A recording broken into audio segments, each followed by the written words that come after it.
নমস্কার। আজকে শুরু করতে চলেছি পঞ্চদশ অধ্যায় ধেনুকাসুর বধ।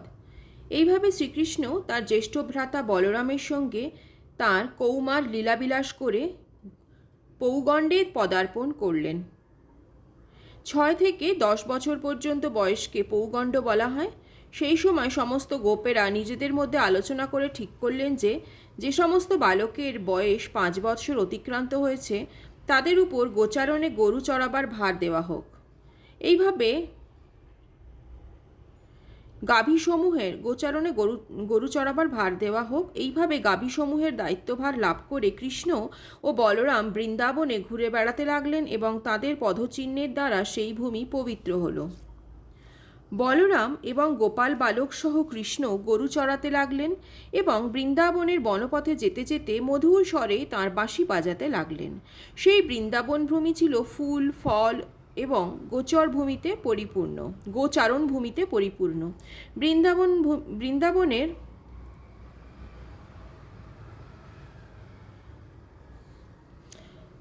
বৃন্দাবনের বন ভক্তের হৃদয়ের মতোই পবিত্র এবং তা ফুল ফল ও ভ্রমরে পরিপূর্ণ। সেখানে কূজনরত পাখি ছিল, নির্মল সরোবর ছিল যার জল মানুষের সমস্ত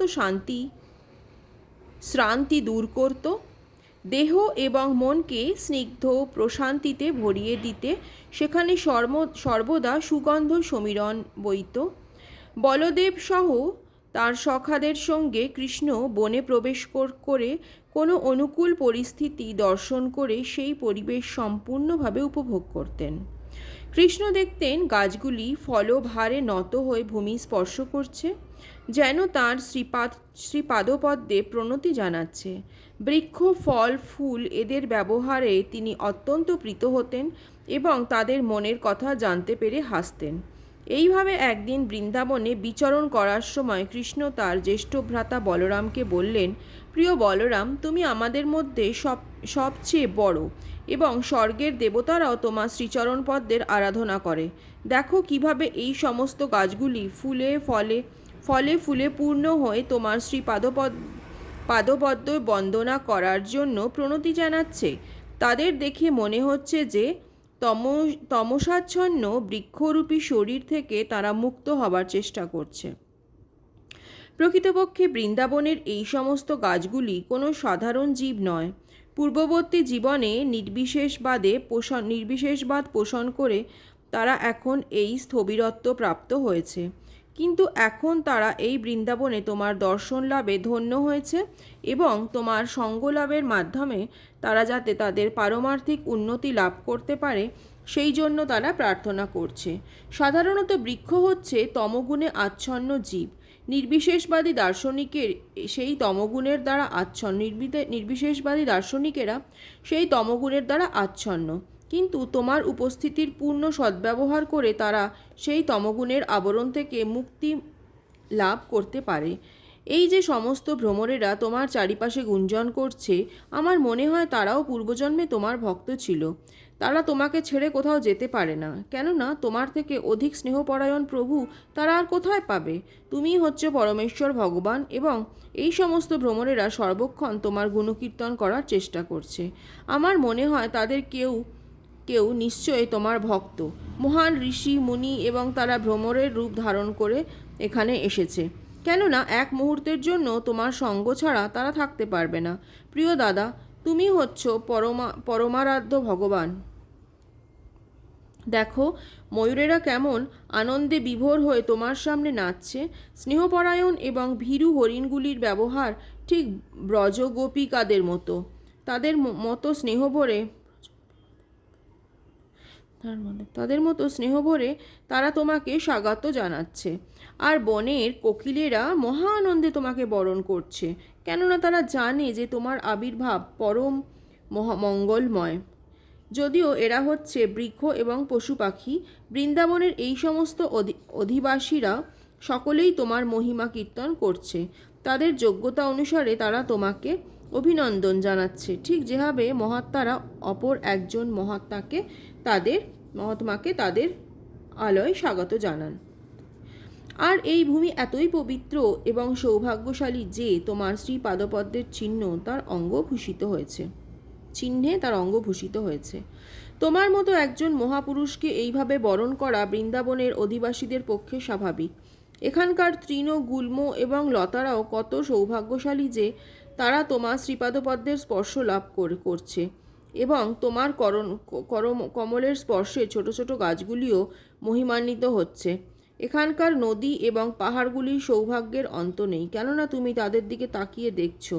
আর সর্বোপরি ব্রজগোপিকারা হচ্ছে সবচাইতে সৌভাগ্যবতী, কেননা তোমার রূপে তারা আকৃষ্ট হয়েছে এবং তোমার বলিষ্ঠ বাহুযুগলের আলিঙ্গনে তারা ধন্য হয়েছে। এইভাবে কৃষ্ণ এবং বলরাম মহা আনন্দে যমুনার কূলে গাভী এবং গোবৎস সহ বৃন্দাবনের অধিবাসীদের সঙ্গসুখ উপভোগ করছিলেন। কোনো কোনো জায়গায় তাদের সখারাও তাদের সঙ্গে যেত। কৃষ্ণ ও বলরামের সঙ্গে যেতে যেতে তারা ভ্রমরের গুঞ্জন অনুকরণ করে গান গাইত।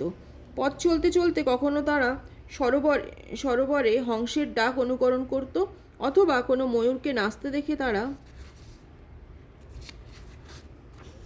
সেই নাচের অনুকরণ করে কৃষ্ণের সামনে নাচতে থাকত।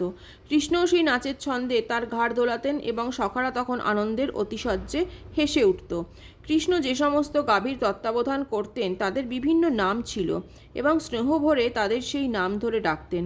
কৃষ্ণের ডাক শুনে গাভীরা হাম্বা রবে তার সেই ডাকের সাড়া দিত এবং বালকেরা তাদের হৃদয় ভরে ভাব বিনিময় আস্বাদন করত। তারা বিভিন্ন পাখির ডাক অনুকরণ করত, বিশেষ করে চকর, ময়ূর, কোকিল এবং ভরদ্বাজ পাখির ডাক তারা অনুকরণ করত। কখনো কখনো তারা যখন দেখত যে কোনো দুর্বল পশু বাঘ ও সিংহের ডাক শুনে ভয় পেয়ে পালাচ্ছে, তারাও তখন কৃষ্ণ ও বলরামের সঙ্গে সেই সমস্ত পশুর অনুকরণে তাদের সঙ্গে সঙ্গে ছুটে পালাবার অনুকরণ করত। বলরামের সঙ্গে সেই সমস্ত পশুর অনুকরণে তাদের সঙ্গে ছুটে পালাবার অনুকরণ করত। তারা যখন শ্রান্ত হয়ে পড়ত তখন তারা মাটিতে বসে বিশ্রাম করত। কোনো বালকের কোলে মাথা রেখে বলরাম বিশ্রাম করতেন এবং কৃষ্ণ তার পা টিপে দিতেন। কখনো বা একটা তালপাতার পাখা নিয়ে তিনি বলরামকে হাওয়া করতেন। অন্য বালকেরা তখন নাচত বা গান গাইত এবং কখনো তারা একে অপরের সঙ্গে কুস্তি করত বা লম্ফ দিত। এইভাবে বালকেরা যখন খেলা করত, কৃষ্ণ তখন তাদের সঙ্গে যোগ দিতেন এবং তাদের হাত ধরে তাদের সঙ্গসুখ উপভোগ করতেন এবং হাসতে হাসতে তাদের কার্যকলাপের প্রশংসা করতেন। কৃষ্ণ যখন পরিশ্রান্ত ও অবসন্ন হয়ে পড়তেন তখন তিনি কেন বড় গাছের গুড়িতে বা কোনো গোপবালকের কোলে মাথা রেখে শুয়ে পড়তেন। তিনি যখন এইভাবে কোনো বালকের কোল বা গাছের গুড়িকে বালিশ বানিয়ে শুয়ে পড়তেন তখন কয়েকজন বালক এসে তার পা টিপে দিত, আর কেউ গাছের পাতা দিয়ে তাকে হাওয়া করত। অধিকতর গুণবান কোনো ছেলে তার প্রীতি সাধনের জন্য অতি মধুর স্বরে গান গাইত। এইভাবে অচিরেই তার শ্রান্তি বিদূরিত হতো। লক্ষ্মীদেবী তাঁর শ্রীপাদপদ্মের নিরন্তর সেবা করেন। সেই পরমেশ্বর ভগবান শ্রীকৃষ্ণ এইভাবে গোপ বালকদের সঙ্গে বালক হয়ে অন্তরঙ্গা শক্তির প্রভাবে তাঁর লীলাবিলাস করেছিলেন। কিন্তু একজন সাধারণ গোপবালকের মতো লীলাবিলাস করলেও অনেক সময় তিনি তার পরমেশ্বরত্ব প্রদর্শন করেছেন। কখনো কখনো কিছু মানুষ নিজেদের ভগবান বলে প্রচার করে জনসাধারণকে প্রতারিত করে, কিন্তু তারা কেবল প্রতারণাই করতে পারে, তারা কখনোই ভগবানের পরম ঐশ্বর্য প্রদর্শন করতে পারে না। আজকে তাহলে পঞ্চদশ অধ্যায়ের এইটুকুনিই থাক। পরবর্তী ভিডিওতে বাকি অধ্যায়টা নিয়ে আবার হাজির হব। শুনতে থাকুন, সঙ্গে থাকুন। ধন্যবাদ, নমস্কার, হরে কৃষ্ণ।